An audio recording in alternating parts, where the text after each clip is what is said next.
पानी की कितनी दिक्कत अभी हो रही है। पानी हमारा जो आता है वो इवेपोरेट हो जाता है। इन्होंने मात्र 1 लीटर की बोतल है, इन्होंने सारा 1 लीटर से साबुन लगा करके और आपके सामने स्नान किया है। हमने हर घर नल की योजना को आगे बढ़ाया, पता लगा कोई टोंटी चोरी कर रहा है।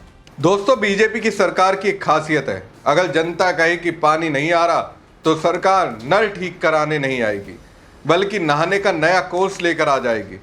अगर पेट्रोल महंगा हो जाएगा तो कहेगी गाड़ी कम चलाओ, गैस महंगी हो जाएगी तो कहेगी इंडक्शन खरीद लो, नौकरी ना मिले तो कहेगी स्टार्टअप खोल लो, और अब पानी की किल्लत हो रही है तो बताया जा रहा है कि पानी भाप बनकर उड़ गया और 1 लीटर पानी में भी आराम से नहाया जा सकता है।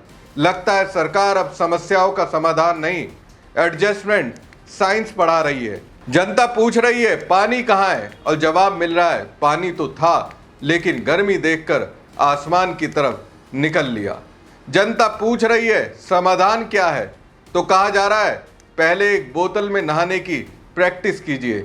ऐसे ही चलता रहा तो कल को बिजली कटेगी तो सलाह आएगी कि रात में चांदनी का उपयोग किया जाए, और अगर सड़क टूट जाएगी तो कहा जाएगा पैदल चलना स्वास्थ्य के लिए लाभदायक होता है।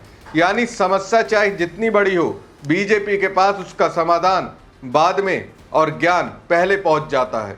नमस्कार दोस्तों, मैं हूं प्रवीण सानी। दोस्तों, गर्मी हर साल पड़ती है, पानी की जरूरत भी हर साल पड़ती है, लेकिन ऐसा लगता है कि हर साल बीजेपी की सरकारों को ये देखकर आश्चर्य हो जाता है कि अरे इस बार भी गर्मी आ गई, इस बार भी लोगों को पानी चाहिए, इस बार भी टैंकरों की लाइन लग गई। और जब जनता पानी मांगती है तो सरकार पाइपलाइन नहीं दिखाती, योजना नहीं दिखाती, समाधान नहीं दिखाती, बल्कि ज्ञान देना शुरू कर देती है। दिल्ली में पानी नहीं है तो मुख्यमंत्री बता रही हैं कि यमुना का पानी भाप बनकर उड़ जाता है। यूपी में पानी की समस्या पर सवाल उठाइए तो मुख्यमंत्री योगी आदित्यनाथ जनता और विपक्ष को जिम्मेदार बताने लगते हैं, और आरएसएस की तरफ से वीडियो आता है कि 1 लीटर पानी में स्नान करना सीखिए। यानी जनता पानी मांगे और जवाब मिले कि पानी बचाइए। जनता पूछे कि पानी पहुंच क्यों नहीं रहा, तो जवाब मिले कि आप एक बोतल में नहाना सीखिए।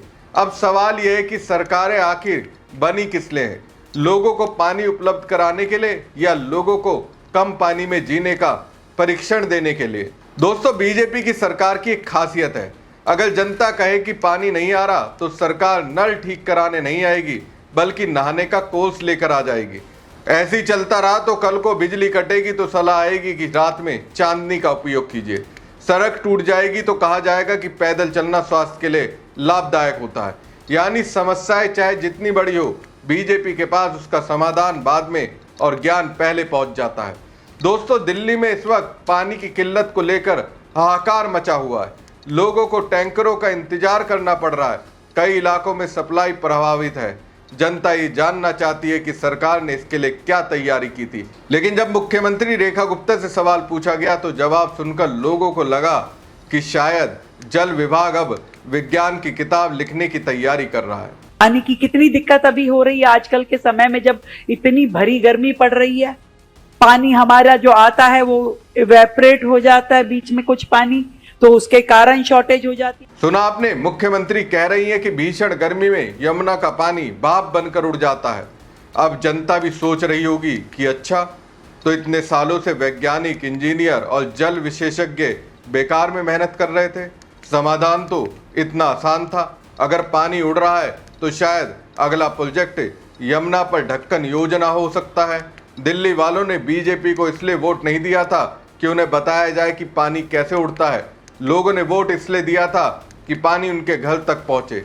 चुनाव के दौरान यमुना को साफ करने, जल संकट दूर करने और नई व्यवस्था बनाने के वादे किए गए थे। लेकिन गर्मी आते ही चर्चा पाइपलाइन की नहीं, भापकरण की होने लगी, और सिर्फ दिल्ली ही नहीं, पूरे देश में एक नया ट्रेंड दिखाई दे रहा है।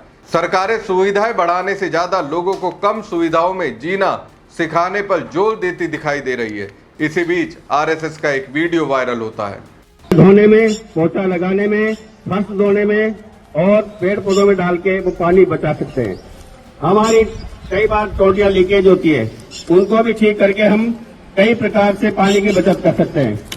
हम गाड़ियां धोने में और 50-50 लीटर पानी बहा देते हैं। यदि हम मान लो मग्गे से बाल्टी से उसको धोएंगे और कम से कम 10 लीटर पानी में हम धो दें तो वो भी गाड़ियां धोने में पानी बहुत बच सकता है।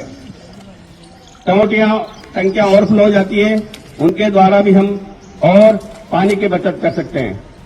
ऐसे घरेलू उपाय छोटे छोटे बहुत सारे हैं। मंजन करते हैं, गाड़ी बनाते हैं, उसमें भी हम टोटी चालू रख देते हैं, उसके भी हम टोटी बंद करें तो बहुत करोड़ों लीटर पानी हम सब भारतीय मिलकर बचा सकते हैं। देखिए, इन्होंने मात्र 1 लीटर की बोतल है, इससे इन्होंने साबुन भी लगाया है। और ये देख लीजिए, और ये मग्गा खाली था, इन्होंने सारा 1 लीटर से साबुन लगा करके और आपके सामने स्नान किया है और फिर भी पानी बच गया है। तो हम इस तरह से पेड़ लगाएं, पानी बचाएं, पॉलीथीन हटाएं। देखिए दोस्तों, जल संरक्षण जरूरी है, इसमें कोई विवाद नहीं है, लेकिन सवाल यह है कि क्या देश की सारी जल नीति अब 1 लीटर पानी में नहाने तक सिमट जाएगी? जनता पूछ रही है कि हजारों करोड़ रुपए की योजनाओं का क्या हुआ? जनता पूछ रही है कि पानी की उपलब्धता कैसे बढ़ेगी? लेकिन जवाब मिल रहा है कि 1 लीटर में स्नान करना सीखिए। ऐसा लग रहा है जैसे सरकार और उसके वैचारिक सहयोगी जनता को इस समझाने में लगे हैं कि समस्या खत्म नहीं होगी, इसलिए उसके साथ जीना सीख लीजिए। अब उत्तर प्रदेश चलते हैं। यहाँ मुख्यमंत्री योगी आदित्यनाथ भी पानी की समस्या पर बोलते हैं। जल संरक्षण को अपने जीवन का हिस्सा बनाना। हम देखते हैं, हमने हर घर नल की योजना को आगे बढ़ाया, पता लगा कोई टोंटी चोरी कर रहा है, कोई अन्य प्रकार से उसको नुकसान कर रहा है, खुला है तो खुला हुआ है। ये न हो। सुना आपने, मुख्यमंत्री का कहना है कि नल जल योजना के साथ खिलवाड़ हो रहा है, पानी बर्बाद किया जा रहा है। लेकिन सवाल यह है कि जिन गांवों में आज भी नियमित जलापूर्ति नहीं है, जिन घरों तक पाइपलाइन नहीं पहुंची है, जिन इलाकों में लोग टैंकरों और हैंडपंप पर निर्भर हैं, वहां जिम्मेदार कौन है? योगी जी के भाषण में अखिलेश यादव जरूर आ जाते हैं, लेकिन उन लोगों का जिक्र कम आता है जो आज भी पानी के लिए संघर्ष कर रहे हैं। सपा विधायक कई बार विधानसभा में नल जल योजना की खामियों को उठा चुके हैं, कई इलाकों की शिकायतें सामने आ चुकी है, लेकिन उन सवालों का जवाब देने की बजाय विपक्ष पर हमला करना ज्यादा आसान लगता है। दोस्तों, सरकार के जल से क्या हल होता है, उसका उदाहरण इंदौर है। पिछले साल प्रदूषित पानी की वजह से जो हालात बने, उन्हें देश ने देखा। लोगों की तबीयत बिगड़ी, अस्पताल भरे, मौतों तक की खबरें आई। उस समय भी जवाबदेही तय होने के बजाय कई नेताओं ने सवाल उठाने वालों को ही कटघरे में खड़ा करने की कोशिश की। आज फिर गर्मी शुरू होते ही इंदौर में पानी को लेकर शिकायतें बढ़ रही हैं, टैंकरों के पीछे लाइनें लग रही हैं, लोग घंटों इंतजार कर रहे हैं, लेकिन समाधान अभी भी दूर दिखाई देता है। और दोस्तों, जब पानी की समस्या की जड़ तक पहुंचेंगे तो एक और सवाल सामने आएगा। एक तरफ जनता को जल संरक्षण का पाठ पढ़ाया जा रहा है, दूसरी तरफ बड़े बड़े प्रोजेक्ट के लिए जंगल काटे जा रहे हैं, पहाड़ खोदे जा रहे हैं, पर्यावरणीय नियमों को आसान बनाया जा रहा है। विपक्ष लगातार आरोप लगाता रहा है कि बड़े कॉरपोरेट घरानों, खासकर अडानी समूह से जुड़े प्रोजेक्ट्स को फायदा पहुंचाने के लिए नेचर के संसाधनों और स्थानीय समुदायों की चिंता को नजरअंदाज किया जा रहा है। अगर जंगल कम होंगे, जल स्रोत प्रभावित होंगे, भूजल रिचार्ज घटेगा तो पानी का संकट बढ़ेगा ही। उस संकट का समाधान 1 लीटर नहाना नहीं, बल्कि बेहतर जल प्रबंधन और पर्यावरण संरक्षण होगा। लेकिन फिलहाल तस्वीर यही है कि जनता पानी मांग रही है और सरकार उसे सलाह दे रही है। जनता समाधान मांग रही है और उसे ज्ञान मिल रहा है। और यही वजह है कि आज सवाल पानी का कम, सरकारों की प्राथमिकता का ज्यादा बन चुका है। पानी की कितनी दिक्कत अभी हो रही है। पानी हमारा जो आता है वो इवेपोरेट हो जाता है बीच। इन्होंने मात्र 1 लीटर की बोतल है, इन्होंने सारा 1 लीटर से साबुन लगा करके और आपके सामने स्नान किया है। हमने हर घर नल की योजना को आगे बढ़ाया, पता लगा कोई टोंटी चोरी कर रहा है।